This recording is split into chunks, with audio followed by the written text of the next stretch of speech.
Sam, I got that now too. I was more focused on his presenting.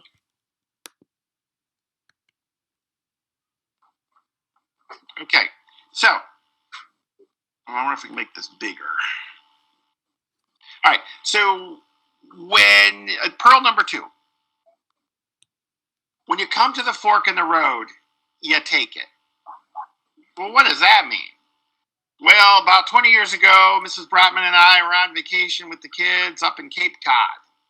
Because we always went to Cape Cod because that's where she went as a young girl. So that's where we took our kids on vacation. And we played mini golf and ate ice cream and all that.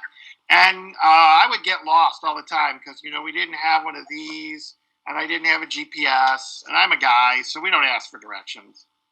And I got lost as usual.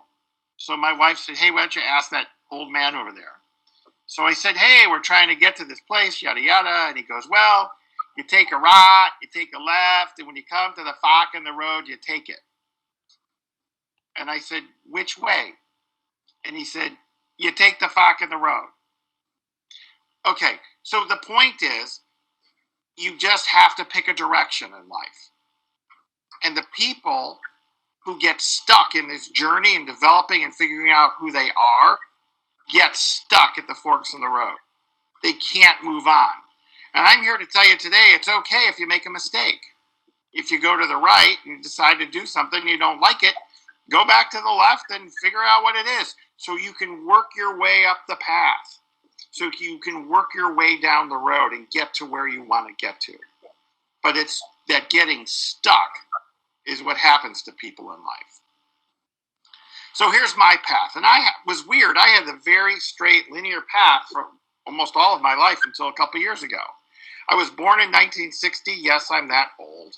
I was reading and writing by the time I was 4. At age 5, I decided I wanted to be a pediatrician, like the young woman in the back, because he diagnosed a plantar wart over the phone. Now, they're not plantar's warts, as people often refer to them, but they're on the bottom of the foot, the plantar surface, okay? So it's a wart. So to me, as a really sharp 5-year-old, it was like godlike omnipotence, all right? It was amazing. How did he do that? Little did I know I would do it 3 times a week, when I was in real life, when I was in practice. Easiest phone call of the day, okay? And at 6 to 12, I thought I wanted to be a basketball player. Pistol Pete Maravich was the Michael Jordan of my era, and I read his biography, and his dad told him to hang from door frames, and that would make him grow, because he was worried about growing. And although you guys can't see me, I'm a whopping 5'6", okay? So I was a short kid. I was always the point guard. And so I was trying to hang from door frames to grow, and the only thing I learned was that's a great way to break door frames, and I learned how to fix door frames because my dad made me do it, but it doesn't work. At 13 to 17, I discovered girls, so my mind was generally blank. At 18, I went down to the University of Illinois. I am from Chicago. I went to the honors biology program. I did research for 3 years as an undergrad. And what I learned, my fork in the road there was I hated research. 3 years of blah. Okay, 4 or 5 hours a day in the lab, and I hated every moment of it. So I learned that I didn't want to go into research. I went right to medical school at 22. Not common these days, more common back then. There were 6 med schools in Chicago at the time. I applied to 6. I got into 5. I am not telling you to brag.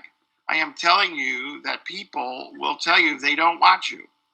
Northwestern, the fabulous Wildcats, sent me a love note in October of my senior year and said, we don't want you at our medical school. Okay, that's nice. I put it in the pile. Next day, I got another letter from Northwestern. Future Dr. Brotman, we don't want you in our medical school. So I called them. I said, hey, what's the deal? Two letters? You don't want me that badly that you sent me 2 letters? And I knew it was like, it was just an error in office. But the key is all along, people will tell you you can't. Don't listen to those people. Don't listen to those people. If you want to do something, just go do it, okay? And don't listen to the naysayers. All along my life, people have told me nah, maybe you shouldn't do it. Okay? High school, college, even one professor in medical school. Don't listen. I did my residency at Children's Hospital of Michigan. That's in inner city Detroit. I wanted an inner city training program because I thought I would see things that weren't in the textbook. And I definitely did.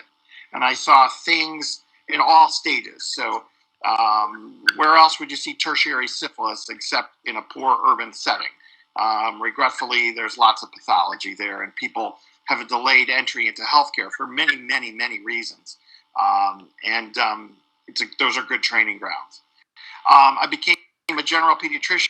I was offered a chief residency. I was offered a fellowship, further training in intensive care. I like detail. I like numbers. But I just didn't like dying that much. And being an intensivist, I would have watched 2 or 3 kids die every day for the rest of my career, and I just didn't want to do that. I really enjoyed being a general pediatrician. I did it from 1990 to 2018. And then in the last couple of years, I've been a volunteer, a stop the bleed teacher, as I mentioned, and a high school teacher. We moved down to Georgia about 6 months ago to be by our kids, and we're getting established here. The general path to becoming a pediatrician or a physician is 4 years of high school, do well, 4 years of an undergrad degree, usually science. You take the medical college admissions test. You can take it during your school years in college, or you can take it after. You go to medical school usually for 4 years. There are some 3-year programs like NYU in New York. And then you do your residency. You train to become that type of physician. Further training is fellowships and things like that, but residency is usually 3 to 7 years, depending on your specialty. For people who want to become nurses, you can get a 2-year degree in college and get an RN. You can have a 4 years Bachelor of Science degree, which I encourage people to do because it opens up more doors. You take the NCLEX, that's the test to nursing certify you, and then you go to work. And you can become an advanced practice nurse. There's 4 kinds in general. There's nurse practitioners who basically do what I do. And even those folks are starting to find themselves in a position where there's legislation in their states where they don't need supervision. But in general, right now, they're supervised.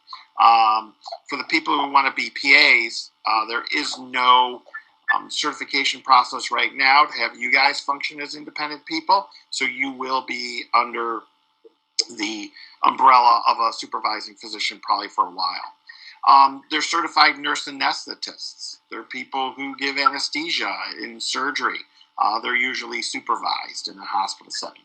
They're clinical nurse specialists. Those are the people who just kind of run the show for specialists. So if you're a thoracic surgeon, you do heart surgery, you cut open the chest, hey, you probably have a CNS work with you, and that person runs the show, and she helps do the history and physical and manage the patient post-op and make sure the residents don't screw up the orders and all that kind of good stuff. And they're in all areas, cardiology, oncology, neonatology, OB-GYN, peds, they're everywhere. And then you can be a certified nurse midwife, too. People deliver babies, and they're supervised by an OB-GYN, but they're pretty much just running the show. The secret personality trait to become a physician, a nurse, a physician assistant is you need to have the ability to defer pleasure. What does that mean? That means while everybody else is out partying, you're studying. While everybody else is going to go do something super, super fun, you're studying. That's what this means. We had 120 people matriculate Loyola with me, matriculate and start. So we entered Loyola, and we had heroin addicts, we had people who were 40, we had youngsters like me who were 22, we had a whole variety of people, all from different walks of life, every color of the rainbow too, right? We all could defer pleasure. That was the commonality. We all could study while the rest of the world was doing their thing. So in general, this is what you need to get into medical school. And this is going to be true for those PAs as well, except for the MCAT score part. But you guys need to do well in college. You need an A average. People who are not getting A averages are not getting into medical schools. The MCAT, the medical college admissions test, of all test takers, you need to score in that top 7 to 10%, and it's leaning closer to that top 5 to 10% in the last year.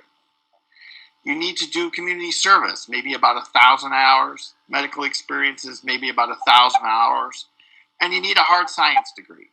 No longer can you be a soccer player or a music major like some of my med school classmates.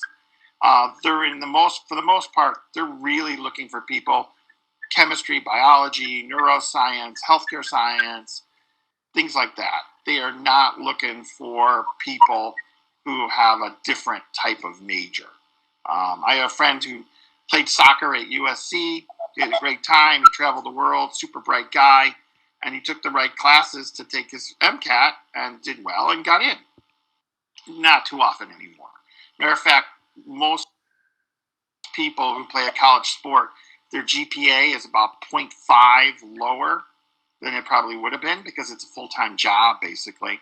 And so, if you're down at 3.5, 3.3, 3.2, pretty tough to get into medical school these days. What do you need to get into nursing school? You need a high school diploma, at least a GED. They're looking for people, for the most part, with a B average in high school. You need to do community service. You take the NLN, that's the kind of entry test to see, like an aptitude test for nursing. And then you can go to nursing school. Physicians, there's choices. You can go to MD school, an allopath, or you can become a DO, a doctor of osteopathy, an osteopath. The osteopaths learn more stuff than the allopaths do. They learn more Eastern things. They learn manipulation, more like the kind of things chiropractors do. And they have a more holistic approach. I used to always tell people it did not matter whether you went to MD or DO school.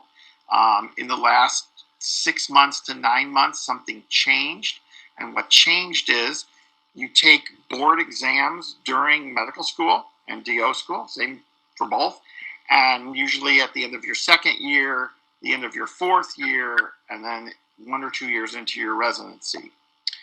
The test that you take in your fourth year is called Step 2. And there's 2 parts to it. But the important part to know right now is it used to be pass-fail back in the day when I took it. And it was a good old boys club. If they knew you, you could get into your residency program because they knew you. And you made sure you went and spent time at places where you wanted to do your residency. Well, now then they changed it because it really wasn't fair, and it wasn't fair to DOs because the residencies became combined. So the DOs didn't know those people, so they weren't getting the best residencies. So they scale scored it. And that way, it was fair. DOs, minorities, people who weren't in the good old boys club had opportunities at the best residencies. Well, they just changed it back to pass-fail. It's not good, because if you can't get yourself in front of somebody and it's a pass-fail test, they're going to take the people they know. So if you want to be a DO, I'm not discouraging people, and I think it's great, and there's lots of things that DOs do that I have learned throughout the course of my life because I love some of the things they do that were not taught to me in medical school. But it might make it a little more challenging for residency. Let's see how that shakes out. Nurses, when you look at schools, you make sure that their NCLEX scores are good at their schools, that they have a very high pass rate. Don't select a nursing school where the people aren't passing the test afterwards. Okay? Any questions? I'm having a little harder time seeing you guys now because you're really small in this little picture here. Okay. Any questions? All right, just yell out. Nothing's too silly to ask. First 5,000 questions are free. Okay, so 2019, the NCLEX RN pass rates. Here it is in Georgia. Okay, there's 53 nursing